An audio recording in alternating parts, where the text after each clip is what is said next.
बच्चों, तीन तरह की अप्रोच हम लोग पढ़ चुके। पहले हम लोगों ने रिलेवेंट थ्योरी पढ़ी जिसमें वॉल्टर और गॉर्डन ने अपना अपना योगदान दिया। फिर हमने इररिलेवेंट थ्योरी पढ़ी जो मोदिग्लानी और मिलर की थी।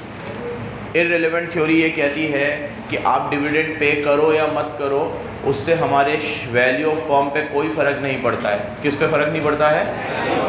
It remains same. और वो दोनों बंदे कहते हैं वॉल्टर और गॉर्डन कि आप डिविडेंड दोगे या नहीं दोगे तो उससे डिविडेंड से मार्केट प्राइस पे फ़र्क पड़ेगा। वैल्यू फर्म की उन्होंने बात नहीं करी और दोनों ने अपना अपना तरीका बताया मार्केट प्राइस निकालने का। वॉल्टर ने कहा कि मार्केट प्राइस कैसे निकलेगी भाई साहब, D upon K E plus E minus D into R upon K E upon के, ये वॉल्टर का फॉर्मूला। और गॉर्डन का था D upon K E minus जी। ये डी को कैसे लिखता है? ई 1 माइनस रिटेंशन रेशो। तो रिटेंशन रेशो माइनस कर दूंगा तो डिविडेंड पे आउट बचेगा और डिविडेंड पे आउट को ई से मल्टीप्लाई करूंगा तो डिविडेंड आएगा। ई मतलब अर्निंग को डिविडेंड पे आउट से मल्टीप्लाई करूंगा तो डिविडेंड आ जाएगा। तो मैं कैसे लिखता हूँ? D upon K E minus जी। और ये कैसे लिखता है? डी को कैसे लिखता है? खोल के लिखता है ई 1 माइनस बी। बी मतलब रिटेंशन रेशो। एक क्वेश्चन एग्जाम में आया था, ठीक है। अब वो पहले तो मॉड्यूल में भी दे रखा था, शायद इसमें तो नहीं है वो क्वेश्चन, तो देख लेंगे अभी। पहले मॉड्यूल में भी था और एग्ज़ाम में भी आया था। वो कितना गलत क्वेश्चन था वो कि आपको अर्निंग पर शेयर दे रखा था 10। कितना दे रखा था?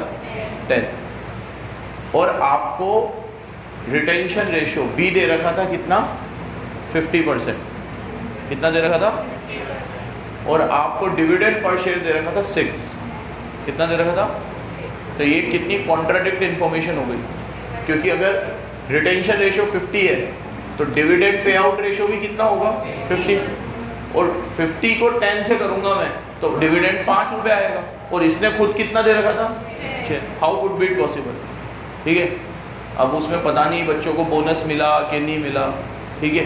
क्योंकि अगर मैं ये वाला फॉर्मूला लगाऊं ई 1 माइनस बी तो ये कैसे लगेगा? अर्निंग तो 10 लूँगा और रिटेंशन रेशो आपका 50% है, तो ये 1 माइनस 50% और करूँगा तो ये कितना आएगा? 5। और अपॉन के ई माइनस जी। मान लो के ई 12 है तो 12 और जी जो भी है मतलब 5 है तो 5, ये के ई माइनस जी। और अगर मैं इससे चलूँगा डिविडेंड से तो मैं लूँगा dividend upon K E minus जी, तो डिविडेंड 6 लूँगा और के ई वही 12 और ये तो इन्फॉर्मेशन की मिसमैच की वजह से।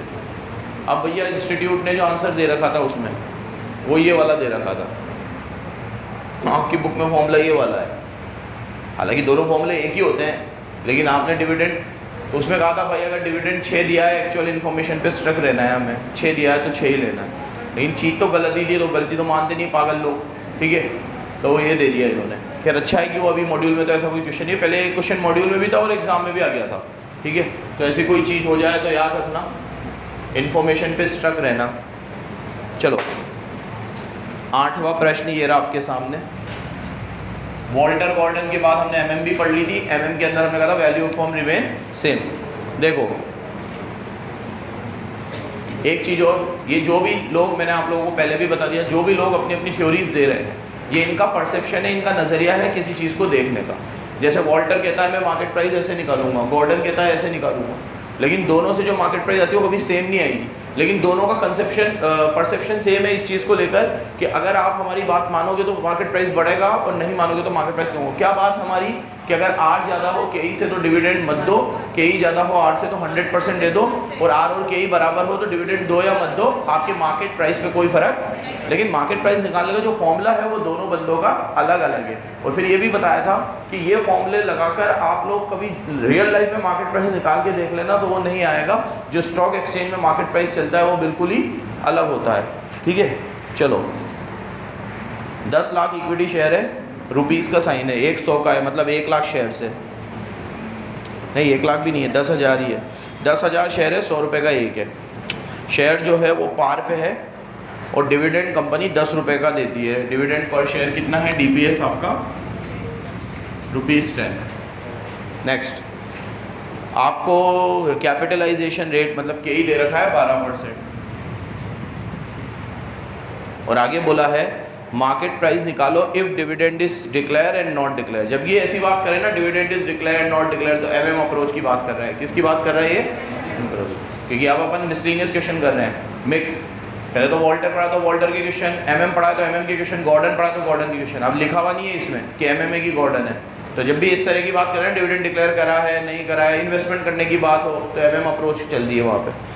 इसे कहा डिविडेंड डिक्लेयर नहीं करे और डिविडेंड डिक्लेयर करे। और आगे बोला है assume that a company paid a dividend. ऊपर तो पहले बोला पहले मार्केट प्राइस निकालो अगर डिविडेंड डिक्लेयर करे या ना करे। तो ऊपर का क्वेश्चन अलग हो गया कि पहले तो हमें क्या पूछा है, market price if dividend is declared and if dividend is not declared. फिर नीचे बोला है अज्यूम करो कि कंपनी ने डिविडेंड पे किया है, मतलब डिविडेंड इज पेड, और नेट प्रॉफिट आपका 5 लाख है। नेट इनकम हम इसे बोलते हैं, कितना है? 5 लाख। और इन्वेस्टमेंट करनी हमें कितनी? लास्ट क्लास में ये बात हो गई थी कि जब तक मैं एमएम अप्रोच में इन्वेस्टमेंट नहीं लूँगा तब तक मेरे को अप्रोच समझाने का ही मत नहीं बैठेगा। अगर मेरे पास पैसा पड़ा हुआ है और मैं कहीं इन्वेस्ट ही नहीं कर रहा हूँ तो डिविडेंड दूँ ना दूँ, जो प्रॉफिट मैंने कमाया है वो मैं कहीं पे इन्वेस्ट करूँगा तो ही तो समझा पाऊँगा कि वो इन्वेस्टमेंट करने से तुम्हें क्या नुकसान हुआ वैल्यू ऑफ फर्म पे या क्या नहीं हुआ। जब तक मैं कुछ कर ही नहीं रहा हूँ, इसीलिए एमएम अप्रोच के जितने भी क्वेश्चन आएंगे उसमें हमें इन्वेस्टमेंट तो गिवन ही होगी।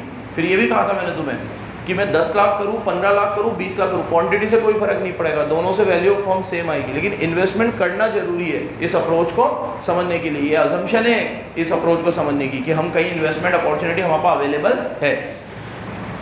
अब एमएम अप्रोच से आपको सॉल्व करना है इसको। न्यूज़ एमएम अप्रोच लिखा हुआ भी है, तो चलो बहुत बढ़िया है। चलो सबसे पहले इसका फर्स्ट पार्ट है कि आपको प्राइस निकालना है। P1 निकालने का फॉर्मूला होता है P0 1 + KE - D। आपका पहले का प्राइस कितना है? देखो तो 100 है ना, उसे कहा था ट्रेडिंग पार पे हो रही है, मतलब 100 ही है। और 1 + KE कितना है? 12%। और डिविडेंड कितना है? 10। तो ये 112 हो गया मेरे हिसाब से। 112 में से 10 गए, कितने हुए? 102। ये कब आया? When dividend is paid. अब number 2, when dividend is not paid. Formula तो यही लगेगा, 100 का 100, 1 का 1, 12 का 12, और डिविडेंड पे नहीं कर रहा तो 0। तो ये कितने आएगा? 112। आंसर। विकास को आवाज़ दे दो। मनन, विकास को बुला के लाता हूँ।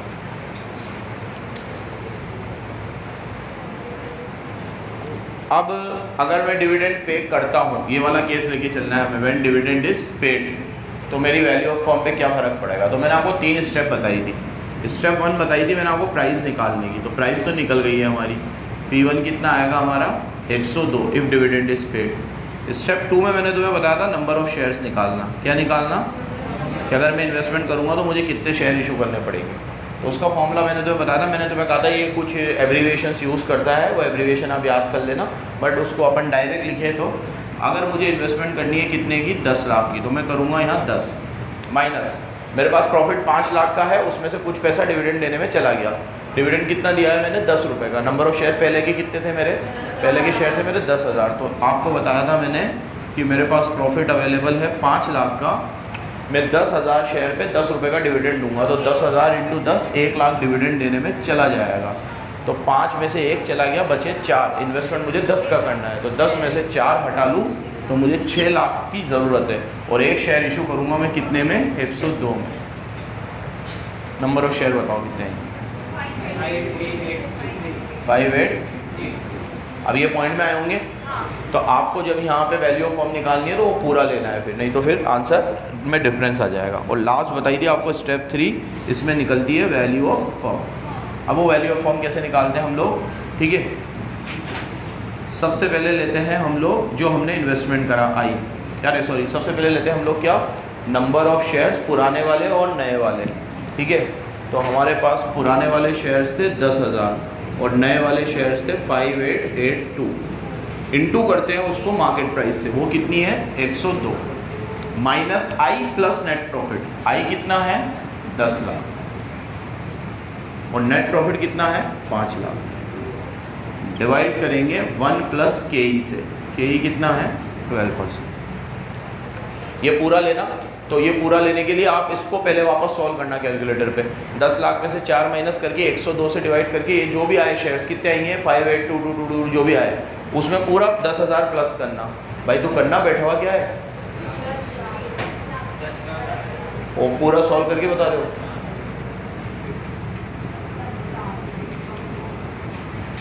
कितना आएगा 10 लाख।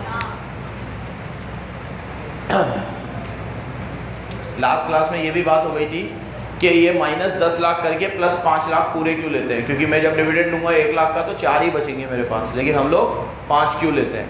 ठीक है, क्या बताया था याद है किसी को? ये बताया था कि ये जो 5 लाख का प्रॉफिट है इसमें से अगर मैं पूरे 5 ही डिविडेंड दे देता तो डिविडेंड तो एप्रोप्रिएशन ऑफ प्रॉफिट होता है, चार्ज थोड़ी ना होता है। जो हमने कमाया है वो तो पूरा 5 लाख है। अब मैं उसमें से 1 डिविडेंड दे दूं, 4 अपने पास रखूं, 2 डिविडेंड दे दूं, 3 अपने पास रखूं या पूरे 5 अपने पास रखूं, कमाई तो मेरी पूरी कितनी है 5 लाख है। ठीक है, तो वो पूरी प्लस होती है और जो इन्वेस्टमेंट करना होता है वो पूरा माइनस होता है। और ये एक तरीके से जितने के भी शेयर्स थे, वो जितने भी शेयर हमारे पास पहले से थे और जितने शेयर हमने नए इशू करे, ये पूरे को मल्टीप्लाई करता हूँ तो ये मार्केट कैपिटलाइजेशन होता है कि इतनी आज मेरी कंपनी की वैल्यू है। इतने शेयर्स थे मेरे पास, इतने से मल्टीप्लाई करा, ये मेरी कंपनी की वैल्यू, उसमें से मैं इतने इन्वेस्ट कर दूंगा और इतने मेरे पास आएंगे। ठीक है, ये मेरी एक तरीके से फ्यूचर वैल्यू है। तो प्रेजेंट वैल्यू निकालने के लिए 1 + k ही कर लेते हैं। मैंने कहा था कि अगर आप ऊपर से भी चलोगे तो दोनों से आंसर सेम आता है। मतलब अगर मान लो मैं 1 + k ही नहीं भी करता तो इनको प्लस माइनस करके शायद आपका 11 लाख आया होगा और डिवाइड बाय 1.1 करा होगा तो 10 लाख हुआ होगा। अब एक बार उधर से चलते हैं, जब मैं डिविडेंड पे नहीं करता तो क्या होता। अगर मैं पूछा नहीं है वैसे इसमें, डिविडेंड पे नहीं करता तो मेरा प्राइस कितना आता 112, तो यहाँ आ जाता 112, यहाँ 10 लाख ही लेता, यहाँ माइनस आता 5 लाख में से 1 लाख माइनस नहीं करता, पूरे 5 ही लेता, तो 10 में से 5 माइनस करता तो 5 लाख आता। 5 लाख को डिवाइड करता 112 से और नंबर ऑफ शेयर्स आता है हाँ 4464।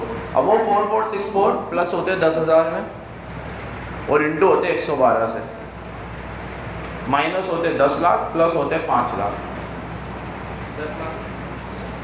फिर वही करता मैं तो वैल्यू ऑफ फर्म कितनी आती, ऊपर कितनी आती, ऊपर 11 लाख आती और डिवाइड बाय 1.1 करते तो कितनी आती,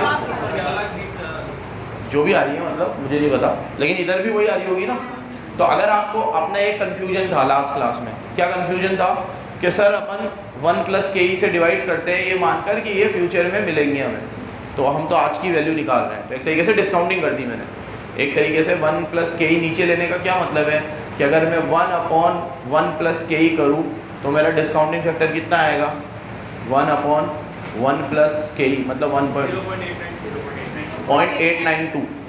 तो इसको m प्लस करो और 11,20,000 इंटू करो 10, यही आया ना। तो एक तरीके से मैंने इसको 1 + k से डिवाइड करा, मतलब क्या है कि इसको अगर मैं ऐसा के ऐसा इधर रख दूं और ऊपर 1 रख दूं तो 1/1 + k से मल्टीप्लाई हुआ है, ये 1/1 + k से मल्टीप्लाई, डिस्काउंटिंग फैक्टर से मल्टीप्लाई हुआ है।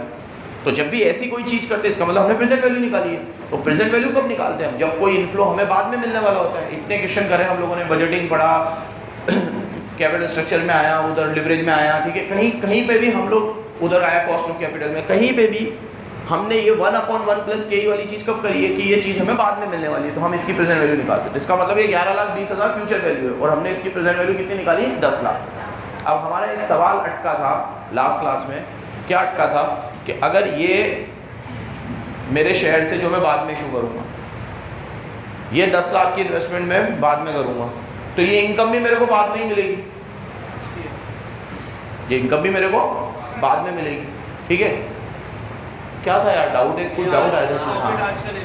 हाँ, ये जो प्रॉफिट हम ले रहे हैं आज का ले रहे हैं, तो उस हिसाब से तो हम शेयर्स भी आज के ही ले रहे हैं। इसमें जो ये वाले शेयर है ये नए हैं, 10,000 शेयर्स तो आज ही है हमारे पास, तो 10,000 को मैं अगर आज ही, और ये जो मार्केट प्राइस है ये भी बात का ही है, क्योंकि मैंने इसको क्या करा है 1 + k से मल्टीप्लाई किया है, डिवाइड नहीं किया, 1/1 + k नहीं लिया, 1 + k ही लिया है। तो 100 को इससे करा तो 112 आया, तो 112 भी 1 साल बाद का प्राइस है। ठीक है, तो यहाँ पे 1 + k ही हुआ था ना, वो इस चक्कर में यहाँ पे डिवाइड में 1 + k ही लिया होगा कि यहाँ ये फ्यूचर वैल्यू ले गया पहले मल्टीप्लाई करके और डिवाइड करके वापस आज की वैल्यू पे लिया है। और एक और चीज़, इसने जो भी कुछ करा है ना वो दोनों में करा है, तो बेस सेम ही हो गया। तो अगर मैं 11-20 ऊपर लेता तो यहाँ भी 11-20 ही आ रहा था, वहाँ से भी आंसर सेम आ रहा है। इसको अपनी थ्योरी में तो ये समझाना था कि वैल्यू ऑफ फर्म सेम आती है, प्लस माइनस से आगे पीछे से कोई मतलब ही नहीं है। इसको जो चीज़ समझानी थी ना वो क्या थी कि मैं डिविडेंड दूँ या ना दूँ, उससे मेरा ओवरऑल वैल्यू पे कोई फर्क नहीं पड़ता। वो डिस्काउंटिंग करने के पहले भी 11-20 था, बाद में भी 11, डिस्काउंटिंग करने के पहले 11-20 था, पेमेंट के केस में भी, नॉट पेमेंट के केस में भी, और डिस्काउंटिंग करने के बाद 10 लाख है पेमेंट के केस में भी और नॉट पेमेंट के केस में।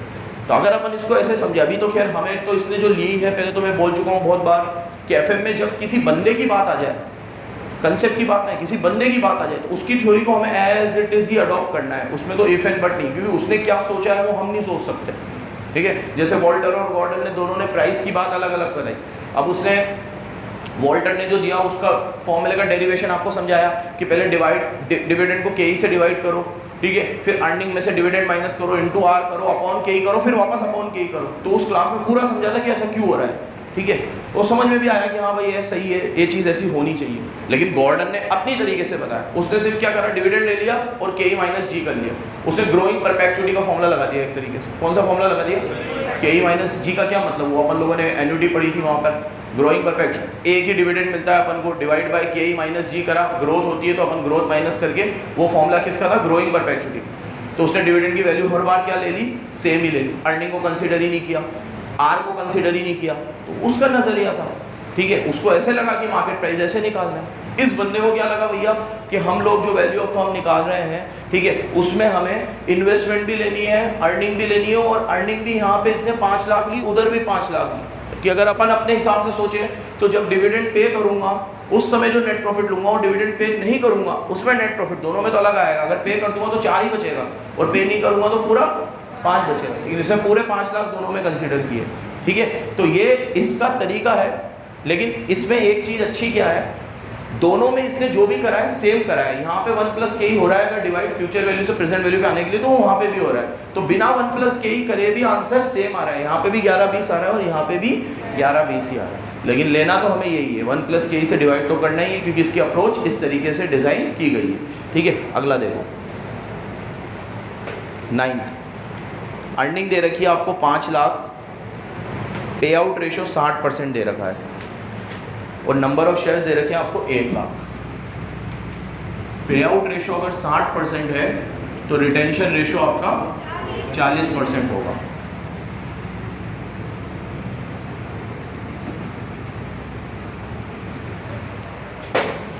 $5 लाख है, पे आउट रेशो 60 है, और नंबर ऑफ शेयर आपके 1 लाख है। उसके बाद आपको इक्विटी कैपिटलाइजेशन के 12 दे रखा है और आर 15 दे रखा है। सिंपल सा लग रहा है ये तो। के कितना है 12, आर कितना है 15, अर्निंग कितनी है, ईपीएस 5 लाख की अर्निंग है और नंबर ऑफ शेयर 1 लाख है। तो 5 lakh divide by 1 lakh, earning per share 5। और क्या है,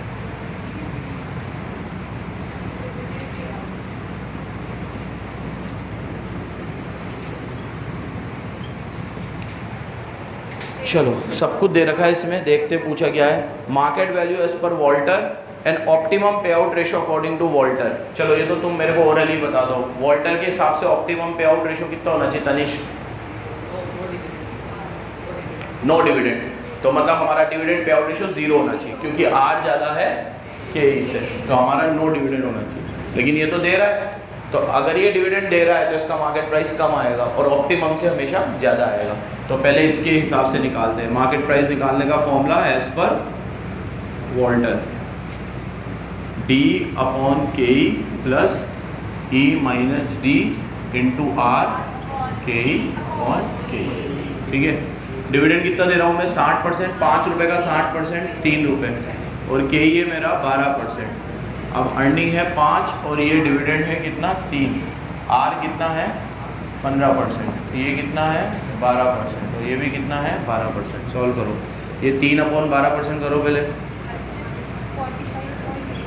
और ये पूरा टोटल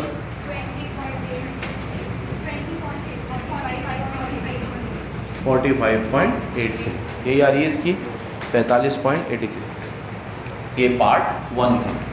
अब पार्ट 2 में पहले थ्योरी में लिखना है एज पर वॉल्टर अगर R ज़्यादा होता है KE से तो हमारा डिविडेंड पे आउट रेशो 0 होना चाहिए, एंड इन दैट केस फिर मार्केट प्राइस निकाल के बताना। अब निकालेंगे, फॉर्मूला बार बार नहीं लिखूंगा। डिविडेंड 0 लेना है तो 0 अपॉन ये हो गया, अर्निंग 5 लेनी है, ये 0 लेना है, ये 15% लेना है, ये 12 लेना है और नीचे भी 12 लेना है।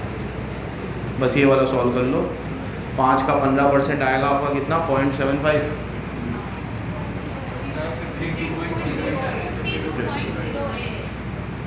ये आएगा ज़्यादा ही आएगी। अब उसकी बात मानोगे तो ज़्यादा आएगी, पहले 45 थी, अभी कितनी हो गई 52। अगला देखो जल्दी से।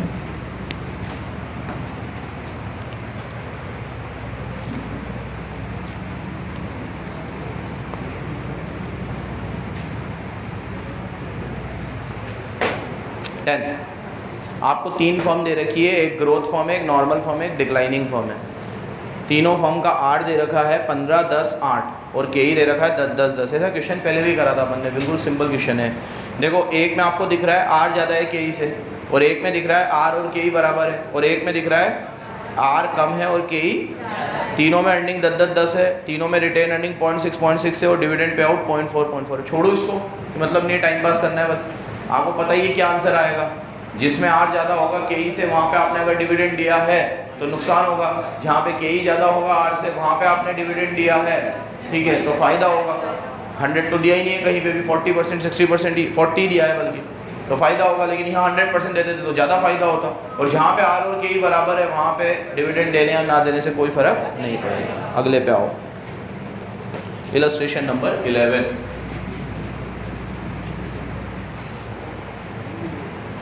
आपका अर्निंग पर शेयर 60 है, कैपिटलाइजेशन रेट 15 है। अर्निंग पर शेयर कितना है, 60, और KE कितना है, 15। रिटर्न ऑन इन्वेस्टमेंट आपका 25%, और आपका डिविडेंड पे आउट रेशो कितना है, 30। तो B कितना हुआ आपका, रिटेंशन रेशो कितना हुआ, 70। खत्म। Compute the price by Walter model and what would be, तो वही है। फिर वापस चलो कर लो जल्दी फटाफट। क्या आएगा, 60 रुपये की अर्निंग है, डिविडेंड पे आउट आपका 30% है, तो मार्केट प्राइस का फॉर्मूला D अपॉन KE, 60 रुपये का 30%, 18 upon 15%, EPS 18, sorry 60 minus 18, R आपका कितना 25% अपॉन KE कितना 15, और फिर 15, 42 का 25%। फिर ये सब कर पूरा के बता दो। 586.67 राउंड ऑफ में बता दो, 586.67 आ गई, 587। अगर अपन लोग ये पूछा है what would be the optimum पे आउट एज पर गॉर्डन हो कि वॉल्टर हो, ऊपर प्राइस तो वॉल्टर से पूछा है, लेकिन ऑप्टिमम किससे पूछा है, गॉर्डन हो। तो दोनों ने वही बताया है कि अगर R ज़्यादा हो तो डिविडेंड पे आउट कितना होना चाहिए, 0 होना चाहिए। तो एज पर गॉर्डन R ज़्यादा है तो डिविडेंड पे आउट 0 होना चाहिए। सीधे अनसोल्ड पे आ जाओ फटाफट।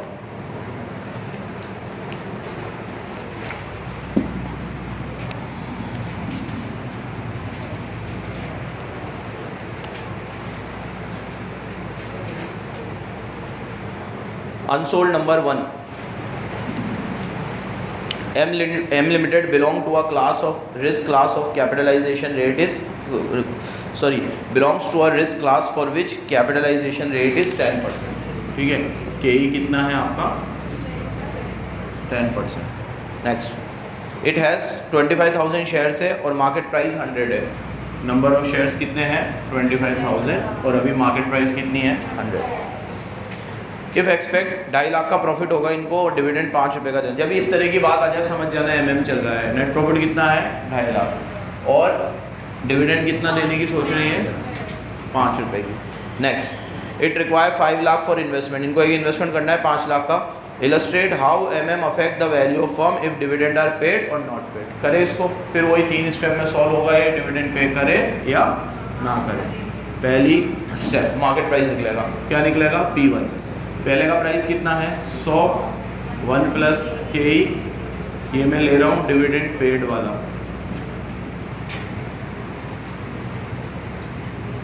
देखो जल्दी से, माइनस डिविडेंड कितना है, 5, 110 आएगा, 5 हटाओगे कितना आएगा 105। यहाँ पे भी साथ के साथ करते चलो, 100 1 प्लस के ई और यहाँ 0 है तो यहाँ कितना आएगा 110। अब स्टेप 2 नंबर ऑफ शेयर्स लिख लेंगे। इन्वेस्टमेंट कितने का करना है 5 लाख का। तो हमारे पास अवेलेबल कितने हैं 2.5 लाख। 2.5 लाख में से हम डिविडेंड देंगे 5 रुपये का और नंबर ऑफ शेयर 25 है तो 25 को 5 से करेंगे तो 125। अब 5 लाख में से एक 25 हमारे पास है तो बचे हुए के शेयर इशू करने पड़ेंगे। शेयर 105 का आएगा, कितने आएंगे नंबर ऑफ शेयर्स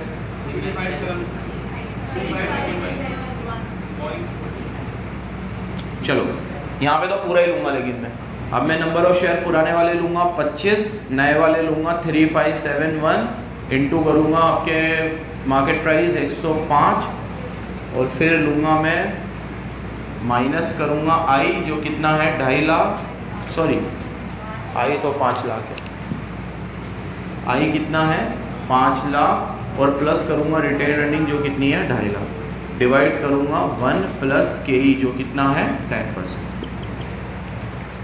ये पूरा लेना सब कर पूरा के 25 लाख। पहले कितना आ रहा था 36.5, अरे 27.5 बिना डिस्काउंटिंग करे कितना आया था 27.50, ये आ गया कितना 25 लाख। अब यहाँ पे भी मैं पहले नंबर ऑफ शेयर्स निकालूंगा तो 5 लाख माइनस, अब यहाँ डिविडेंड दिया था या तो नहीं दिया तो पूरे 2.5 लाख बचे हुए तो 2.5 लाख इशू करने पड़ेंगे। एक शेयर यहाँ पे 110 का आएगा तो नंबर ऑफ शेयर्स आएंगे कितने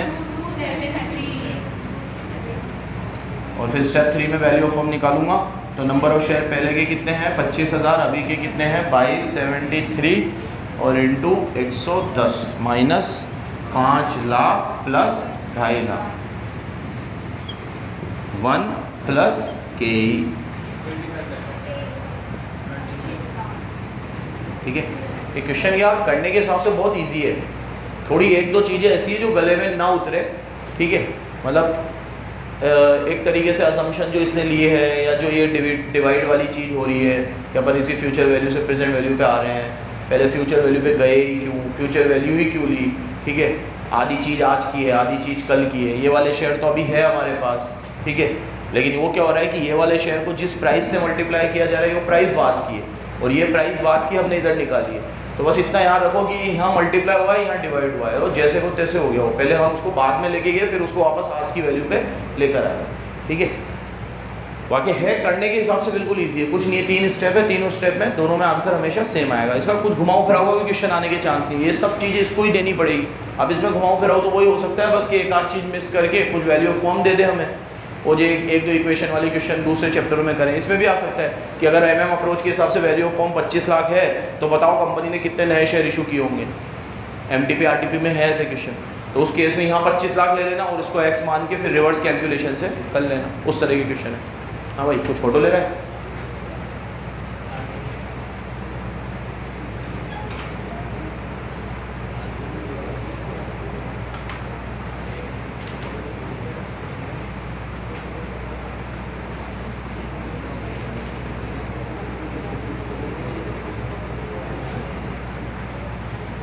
आगे इलस्ट्रेशन, अरे question number 2।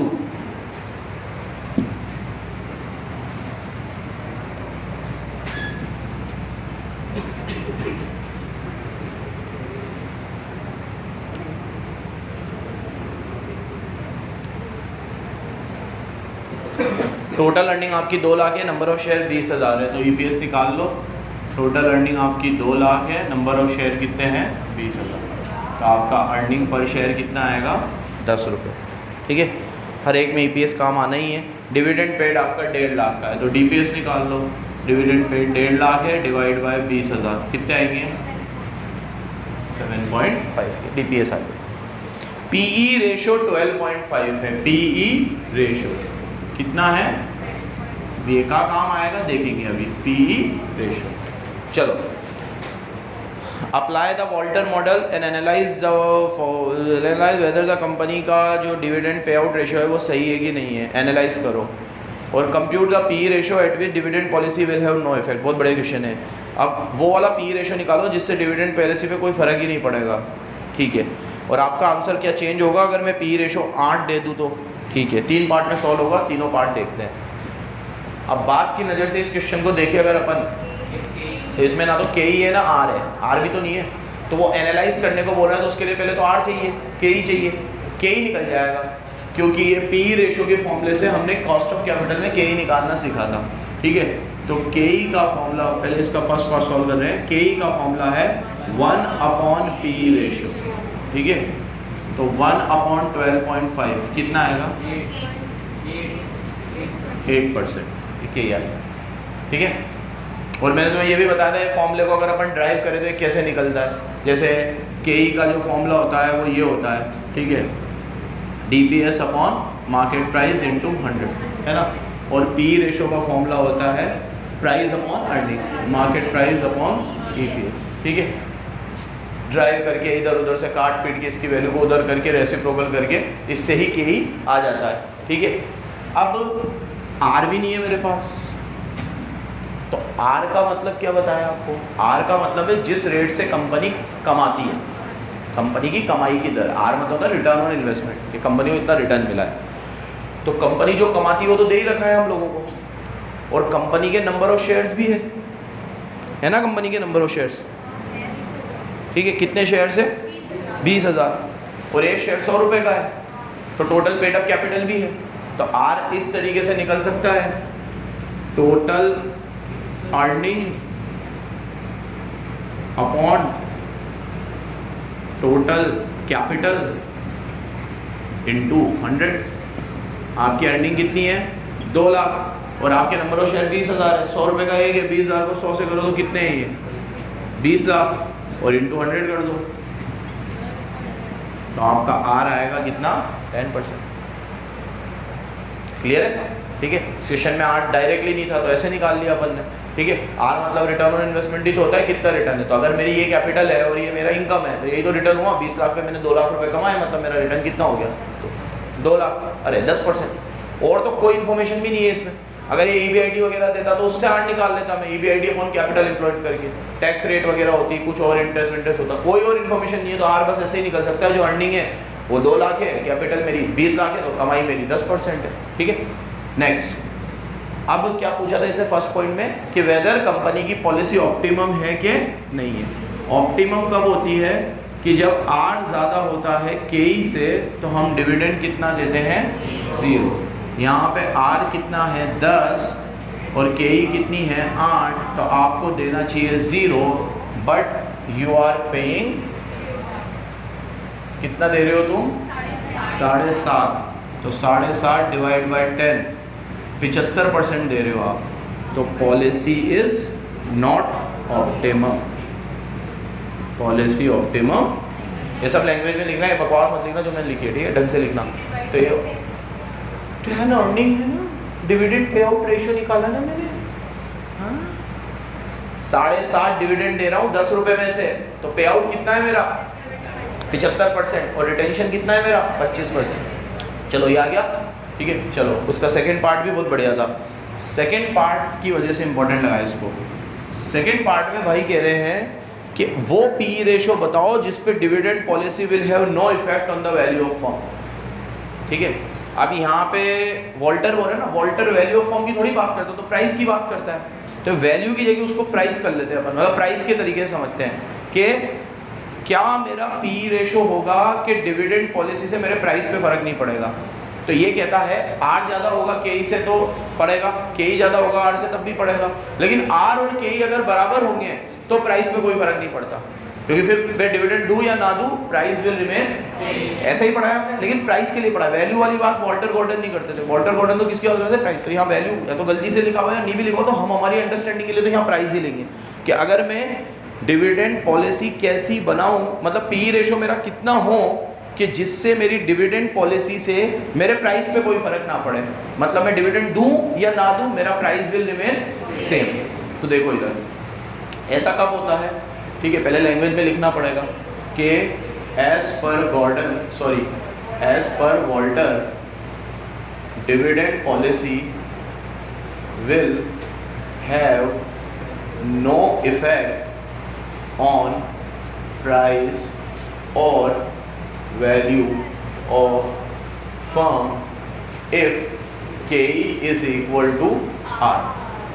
So in this case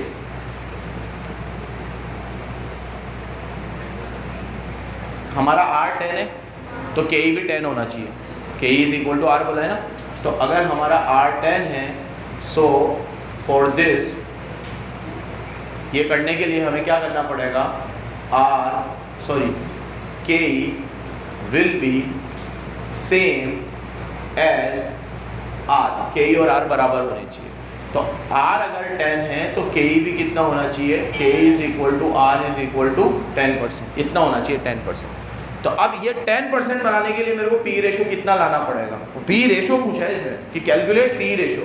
तो P रेशो का फॉर्मूला होता है, KE का फॉर्मूला होता है 1/P रेशो, यही होता है ना। तो KE मुझे 10 बनाना है तो फिर P रेशो कितना बनाना है, तो P उधर चला जाएगा तो 1/10% कर लो, तो उस केस में मेरा P रेशो कितना आना चाहिए, 10 आना, टाइम्स में निकलता है। तो P रेशो अगर 10 होगा तो 1/10 करूंगा तो ये 10% आएगा, ये 10% आएगा तो R भी 10% है, 10 और 10 बराबर होंगे तो मेरा मार्केट प्राइस भी सेम आएगा और उससे मेरी डिविडेंड पॉलिसी में कोई फर्क नहीं। समझ गए, ऐसे होगा। ये बहुत बढ़िया क्वेश्चन था, कोई डाउट हो तो पूछ लो। उल्टा क्या अज्यूम करो, P रेशो में R थोड़ी आता है,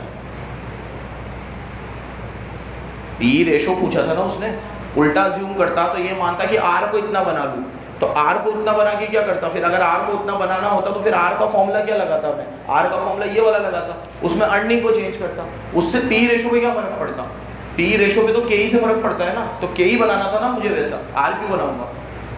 और एक नजरिए से तो ये, और दूसरे नजरिए से ये कि R को बनाने का वो किस तरीके से बोलेगा हमें, P रेशो में आपके प्राइस और अर्निंग की वजह से P रेशो आता है, ठीक है। यहाँ पे जो R निकलता है वो हमारी टोटल अर्निंग से निकलता है, उसको मैं कैसे चेंज कर सकता हूँ, वो तो जो मैं कमाऊंगा वही होगी ना, ये तो एक्चुअल है, ठीक है। जो मार्केट से डिटरमाइन हो रही है वो है, ये तो मेरी है, जो मैंने कमाई है, 5 कमाए तो 5 लाख, 10 लाख कमाए तो 10 लाख। थर्ड पार्ट भी है इसका। थर्ड पार्ट क्या पूछ रहा है, क्या आपका आंसर चेंज होगा अगर P रेशो 8 होता 12.5 की जगह। हाँ बिल्कुल चेंज होगा। अगर P रेशो कितना होता 8 होता तो KE कैसे आता 1/P रेशो, तो 1/8 आता, तो फिर ये 12.5 आता, ये 12.5 आता तो फिर मेरा वो मार्केट प्राइस चेंज होता।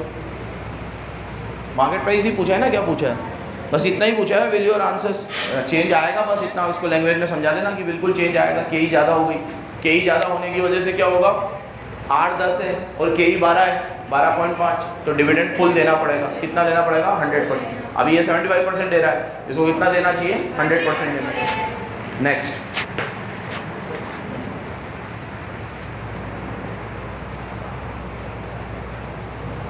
उसको थोड़ा ढंग से लिखना, एग्जाम में आ जाए तो वो जो मैंने लिखा है ना वो थोड़ा ढंग से लिखना उसको।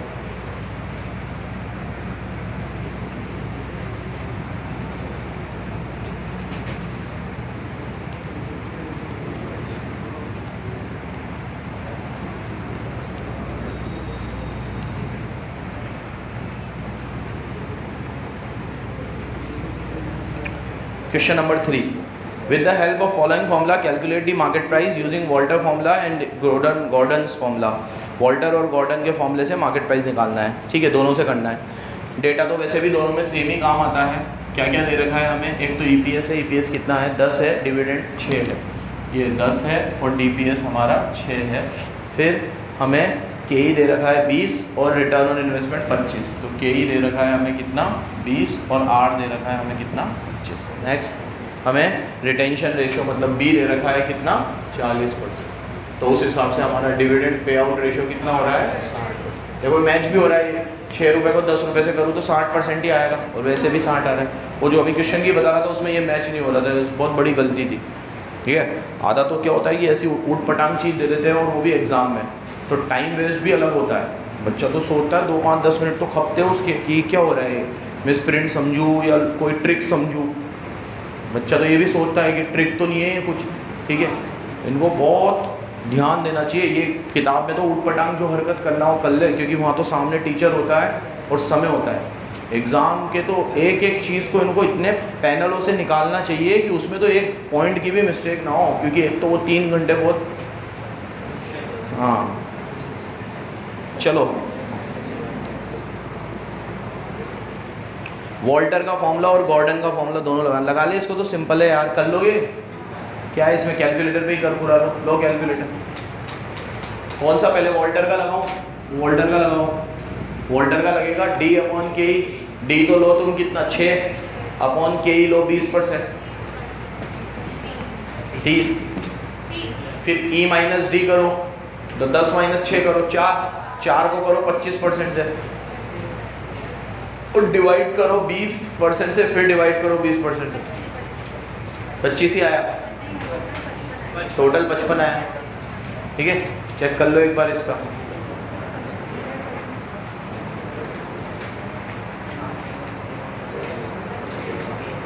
एक जना कर लो यार जल्दी, क्या टाइम वेस्ट कर लो, सब गलत थोड़ी आएगा, 55 आ गया। अब गॉर्डन का देखो, गॉर्डन का चलेगा तुम्हारा डी के ई माइनस जी, तो जी पहले ग्रोथ निकाल लो गॉर्डन के लिए। गॉर्डन होती है आपकी, जी का फॉर्मूला होता है बी इंटू आर, तो बी आपका 40% है, आर आपका 25% है, तो 25 इंटू 40%, जी आपकी कितनी आएगी 10%। उसके बाद फॉर्मूला लगेगा D upon K E minus जी, तो डिविडेंड आपका कितना है 6 और के ई माइनस जी, के ई कितना है 20 और ये कितना है 10, तो ये आएगा कितना 60। ठीक है, अब सेम इन्फॉर्मेशन दी, दोनों से आंसर अलग ही आएगा, दोनों का तरीका ही अलग है, ठीक है, लेकिन दोनों का कंक्लूजन सेम है। अच्छा, दोनों मॉडल के हिसाब से देखें तो हमारी डिविडेंड पॉलिसी ऑप्टिमम थी कि नहीं थी? बोलो ना जल्दी यार, इतना क्या सोच रहे हो? नहीं थी, क्योंकि आर कितना है 25, के ई कितना है 20, आर ज़्यादा है के ई से, तो हमारी पॉलिसी ऑप्टिमम, क्योंकि हम डिविडेंड दे रहे हैं, हमें 0% डिविडेंड देना चाहिए था। नेक्स्ट पढ़ो, question number 4। Net profit 50 lakh है, आउटस्टैंडिंग प्रेफरेंस शेयर 100 लाख है। चलो प्रेफरेंस शेयर आए हैं इस बार स्पेशल अपीयरेंस में, ठीक है, और नंबर ऑफ शेयर कितने हैं आपके 5 लाख, ठीक है, और रिटर्न ऑन इन्वेस्टमेंट आपका 20% है, के ई आपका 16 है, चलो अच्छी बात है। प्राइस निकालो, मरे ने 3 बार सॉल्व करना पड़ेगा, एक बार पे आउट 25 लो, एक बार 50 लो, एक बार 100 लो, मैं 3 में से एक बार करूँगा बस, बताओ 25 लो 50 लो 100 लो, 50 ले लो, बीच का ले लो, चलो तो उसमें और जोड़ना 20 15 सबका एक एक लेने के लिए, जितने हो उतने तरह के पे आउट बनाओ और एक लेआउट बनाओ।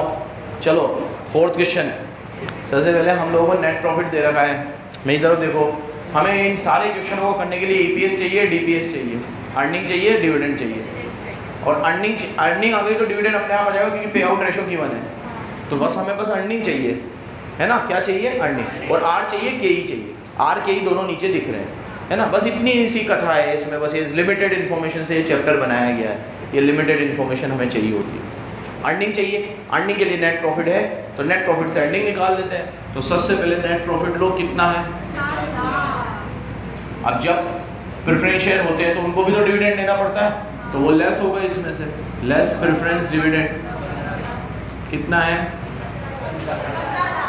आपके है 100 लाख और उसका 15%, तो 100 का 15% कितना है 15 लाख, तो earning available for equity share holder कितनी आ गई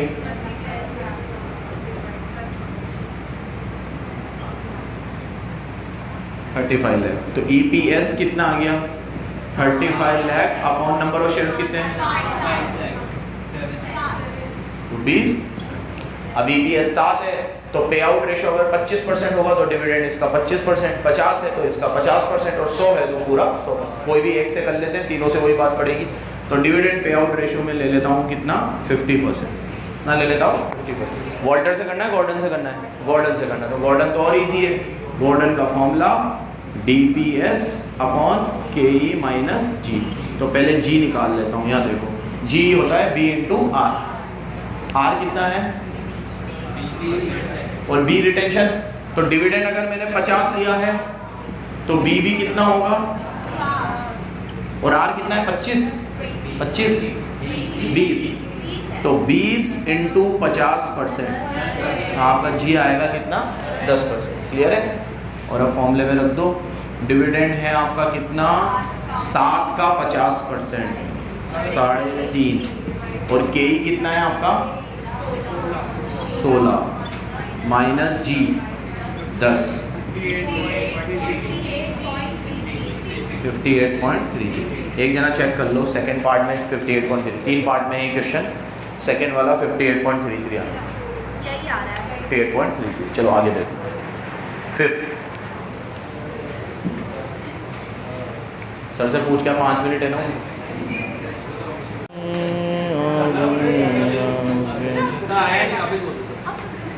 मैं तो सब सुनता हूँ, सर्व गुण संपन्न। अभी सुनाऊंगा, अभी रमजान में गाने सुनाऊँ तेरे को। हाँ ये अभी सुना तो दिया, एक ही चीज़ को है बार बार। अरे एसएम का लास्ट लेक्चर होगा ना, उस दिन पूरा गाना सुनाऊंगा तुम्हें, 5 मिनट का होगा। हाँ याद करके आऊँगा पूरा, कोई सा भी, क्योंकि जो एसएम की लास्ट क्लास होगी वो तो सही में ही लास्ट होगी, उसके बाद तो कुछ हो ही नहीं सकता।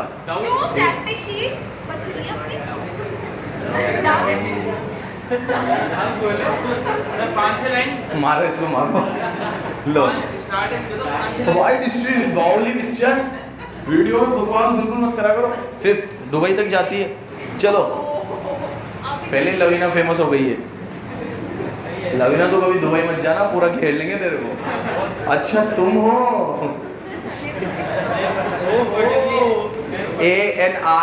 ANR लिमिटेड है भाई, एक लार्ज मल्टीनेशनल कंपनी है। तो हम क्या करें, चाटे। तो मल्टीनेशनल कंपनी और ये लिस्टेड है बॉम्बे स्टॉक एक्सचेंज में, ठीक है। और इसका शेयर कितने पे लिस्टेड है भाई, फेस वैल्यू कितनी पाई गई है इसकी, 100। Company is expected to grow at 15% for the next 4 year and then 5% for indefinite period. ये कुछ तगड़ा तड़कता धड़कता लग रहा है मामला, ठीक है।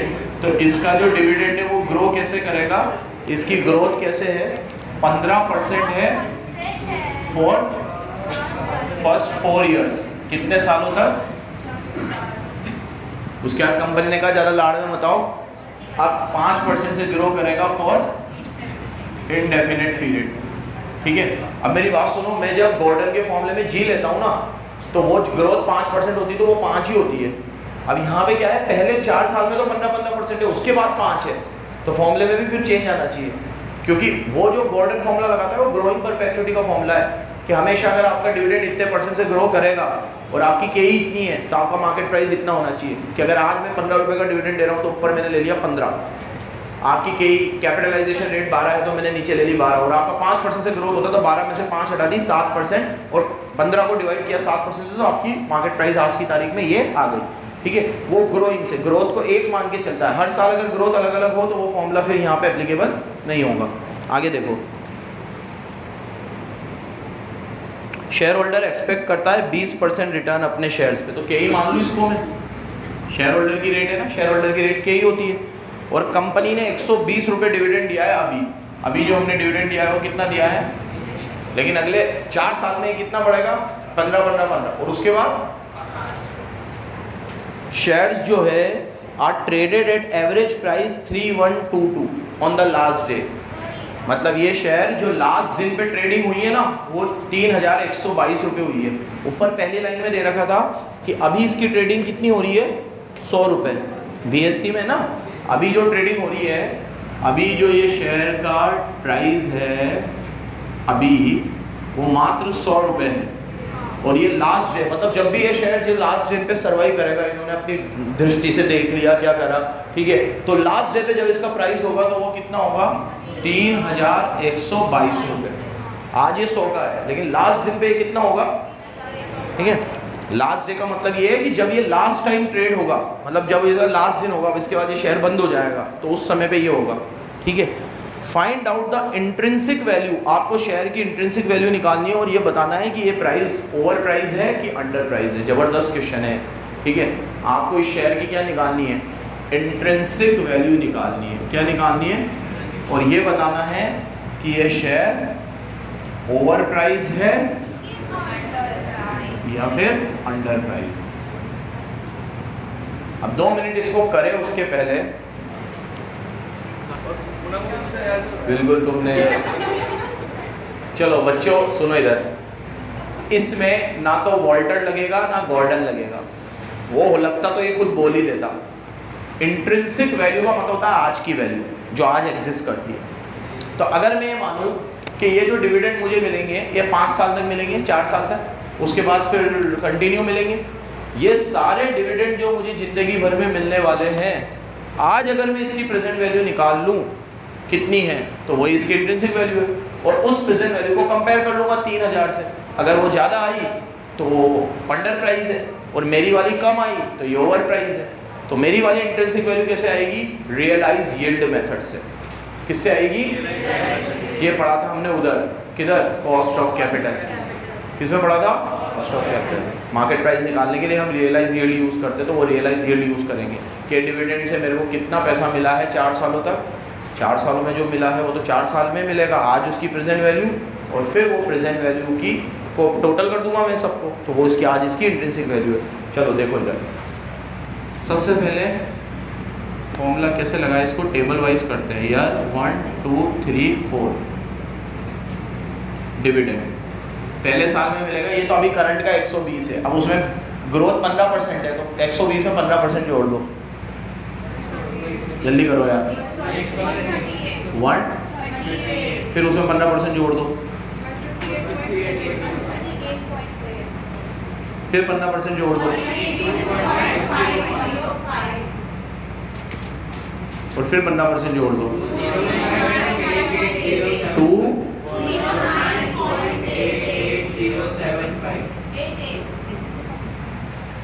880 बोला पटेलो, ये हो गया डिविडेंड। अब इसके डिस्काउंट, लेकिन ये तो 4 साल बाद, 4 साल बाद हो तो डिविडेंड मिलना बंद हो जाएगा, 4 साल बाद भी मिलेगा, लेकिन कितना परसेंट मिलेगा? 5%। तो उस केस में मेरे को जो 5% पैसा मिलेगा 4 साल बाद, उसकी मैं उसके अंदर मैं गॉर्डन वाला फॉर्मूला लगा सकता हूँ, ग्रोइंग परपेचुइटी का। कौन सा लगा सकता हूँ? तो 5th वाले में ऐसे करेंगे अपन, ये 209.88 डिवाइड बाय के ई माइनस जी। के ई कितना है? 20, और जी कितना है? 5। तो ये करो,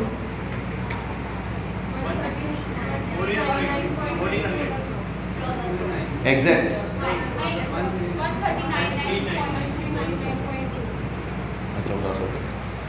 209 आया, ठीक है। यही होता है ग्रोइंग परपेचुअल गॉर्डन का formula, DPS upon K E minus dividend, ये वाला ले लिया हमने, ठीक है, अपॉन के ई माइनस जी, ये हो गया। अब इनको प्रेजेंट वैल्यू से मल्टीप्लाई करो, और प्रेजेंट वैल्यू डिस्काउंटिंग 20% से करनी है। रेट के ई कितनी है? 20% है, 20% का डिस्काउंटिंग फैक्टर लो पहले साल का, जल्दी लो पहले साल का, 0.833, फिर 694, एक जना मल्टीप्लाई भी करते जाना, टाइम वेस्ट मत करना। हाँ 0.578, 482, और ये 5वें साल की है, ये 5वें साल की 401, 114 बाहुली पिक्चर टक्कनी पैदा हुआ है क्या? जेठालाल 115, 110, और ये अबे तुम भी कुछ करो पीछे, इनको फेयरवेल में काम देना कुछ, फ्री में आ जाए ये 105, और इसको भी मल्टीप्लाई कर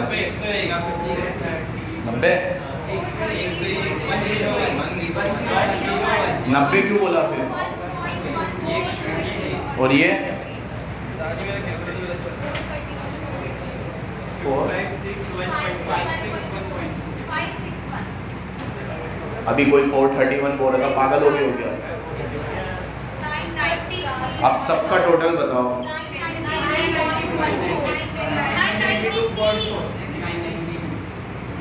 बस ये आई, तो ये ओवर वैल्यू है क्योंकि इसकी प्राइस जो है वो कितनी है? 3122। एक बार चेक कर लो इसको,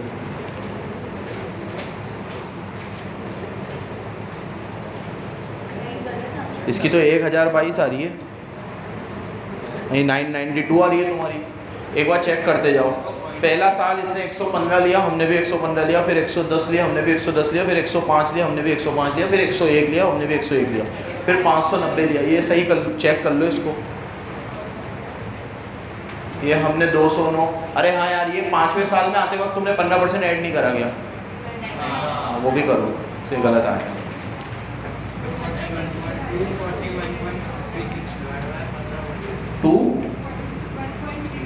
241.36 और फिर वो फॉर्मूला लगेगा, तो ये कितना आएगा 16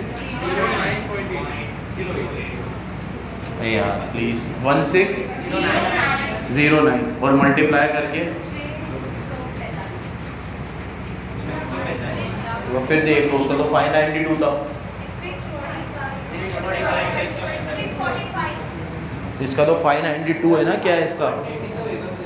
हाँ अरे हाँ यार इसके काम हट। हाँ 209 में 5% जोड़ना 5वें साल में कितना आएगा 220.374 और डिवाइड बाय 20 माइनस 5, ये कितना आएगा 1400। तू चुप।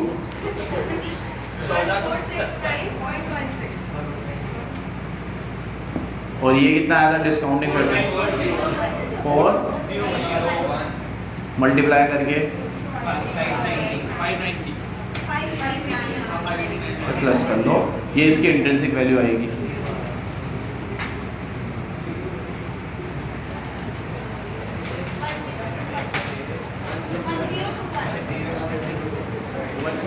$1022 और इसकी मार्केट प्राइस है 3122। हाइपोथेटिकल क्वेश्चन था ये, है ना, हाइपोथेटिकल क्वेश्चन था ये। Hypothetical question in the sense कि बनाया गया था, मतलब जब मैं आज प्रेजेंट में खड़ा हूँ तो उस समय प्राइस क्या होगी मुझे थोड़ी पता होगा, ठीक है।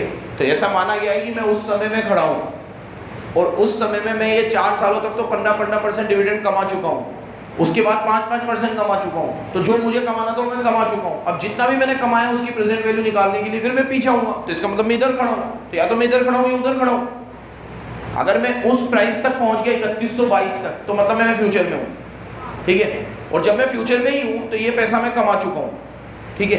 और प्रेजेंट वैल्यू का कंसेप्ट क्या होता है कि मैं आज यहाँ खड़ा हूँ और ये मान रहा हूँ कि जितना भी पैसा मैं फ्यूचर में कमाऊंगा उसकी आज वैल्यू कितनी है, तो मतलब मैं प्रेजेंट में खड़ा हूँ, ठीक है। तो इसलिए हाइपोथेटिकल क्वेश्चन है। ये मान लिया गया है कि जब लास्ट दिन ये ट्रेडिंग हुई होगी उस दिन ये शेयर इतने का होगा, तो बस कंपेयर करने के लिए कि अब बताओ जो तुमने कमाया वो ज्यादा कमाया, ओवर वैल्यू है प्राइस के, अंडर वैल्यू है, तो भाई ये ओवर वैल्यू है क्योंकि इसका इंट्रिंसिक वैल्यू आ रहा है 1022 और ये ट्रेड हो रहा है 3122 पे। एक और कर ले, चलो मैं एक बार देख लेता हूँ अब क्वेश्चन कौन से है, नहीं तो फिर मैं कल से ऐसे में स्टार्ट कर दूंगा।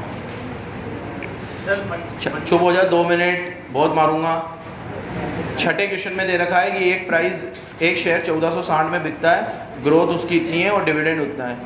रुक जा तो वीडियो में भी तो होमवर्क होगा।